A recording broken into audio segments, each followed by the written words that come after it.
Alfredo, buenas noches, ¿cómo estás? Buenas noches, Gustavo. Han terminado con tu consultora, además Alfredo es doctor en economía, un trabajo muy interesante sobre la economía ahora, en los tiempos de campaña, ¿no? Hemos hecho un análisis dentro del CELAC, dirigido por un equipo de doctores en economía, Guillermo Glietti y otros, que le llamamos Macri, anatomía de una deuda inútil. Hemos intentado mirar qué hay detrás de la deuda. La primera gran sorpresa para nosotros ha sido que esto que estáis contando y relatando se hace que Macri con su deuda es lo mismo que un plan Marshall. Es decir, el equivalente de la deuda contraída por el gobierno de Macri en este tiempo es lo mismo que en su momento, posguerra, Segunda Guerra Mundial, los Estados Unidos le dieran a toda Europa y el camino de Europa fue reconstruir la economía y en este, por contrario, pues es un poco las cifras de desempleo. Se destruye, es el valor histórico récord de disponibilidad de dólares que ha tenido una economía argentina en los últimos 40 años. Y esto no tiene parangón en la historia de la Argentina. A ver, tenemos una serie de placas. Vamos con la primera, Charlie, que para ir explicando a Alfredo, que es muy interesante, ¿eh? Macri es el que recibió más dólares de la historia, lo acabas de decir, ¿no? No por una lluvia de inversiones, sino por una lluvia de deuda.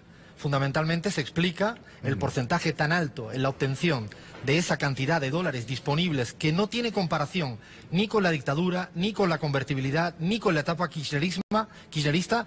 Es el único país. Y lo interesante, nos preguntábamos entonces en el grupo de trabajo, es ¿y cómo usó ese dinero? Esa cantidad de divisas. Y lo más llamativo de todo es que 60 de cada 100 dólares, 60 de cada 100 dólares iba dirigida a partidas financieras. Es decir, a una suerte de timba financiera, de casino financiero. Acá está, ¿cómo usaron los dólares Macri? Ahí está.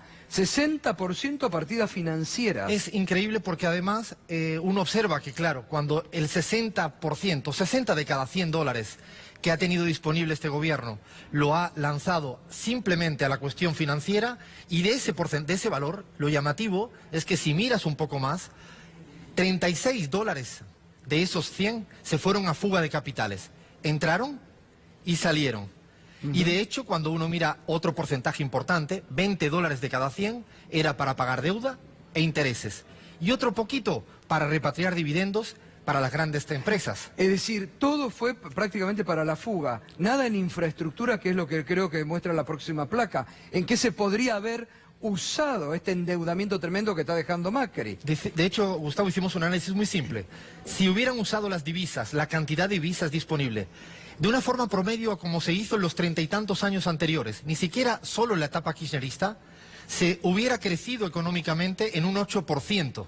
Se hubiera obtenido 4 billones de pesos adicionales. Se hubieran creado 130.000 empleos. Y ahí veíamos en la placa que precisamente ¿no? veíamos un equivalente de cuántos hospitales se hubieran construido. 3.700 hospitales. 32 años de asignación universal por hijo, financiado solo por no haber despilfarrado la cantidad de divisas que había despilfarrado este gobierno. Es llamativo porque la pregunta es ¿cómo se puede usar tan inútilmente, tan ineficientemente? Y no lo hablo desde la justicia, porque ellos creo que no le interesan, sino lo hablo desde su propio criterio. Los neoclásicos, los neoliberales siempre hablan de ser eficientes, somos más eficientes. No, es que de cada 100 dólares, solo 23 iba dedicado a la actividad productiva. Solo 23, un cuarto de cada divisa que llegó al país, insisto, en un momento récord por el endeudamiento, fue dedicado a la producción. Mayoría fuga, otra cosa pagar deudas con intereses, y lo interesante también, muchas importaciones ociosas. Claro. O sea, no vale para nada porque eso es economía ficticia. ¿Y cómo impacta todo esto en la campaña? Porque el gobierno justamente de esto no quiere hablar de la economía. ¿Importa en una campaña la economía? En las dos encuestas que hemos hecho, ahora estamos en campo de nuevo, tendremos a finales de este mes los próximos resultados. Lo llamativo es que a la gente lo que le importa es que cambia su patrón de consumo el fin de semana. Deja de consumir ocio, restaurantes, cines. Deja de consumir bienes básicos porque tiene que alterar su patrón de consumo. Es decir, la gente lo que le importa no es el tipo de cambio, es cómo su cotidianidad, el día a día, el miedo a perder el empleo. Hablabais antes, el 75% de la ciudadanía argentina tiene miedo a perder el empleo. Eso genera una expectativa que no se modifica de un día a otro. Es muy llamativo el tema de los sentimientos. Macri provoca un 47% de rechazo. Y eso no se transforma de un minuto a otro porque el tipo de cambio quede estable, porque cuando vas a comprar la inflación es elevada, porque el empleo no existe, porque tu tipo de cambio en el fondo no es que tenga dólares disponibles, sino lo que tiene son pesos y tienes que afrontar una vida en pesos.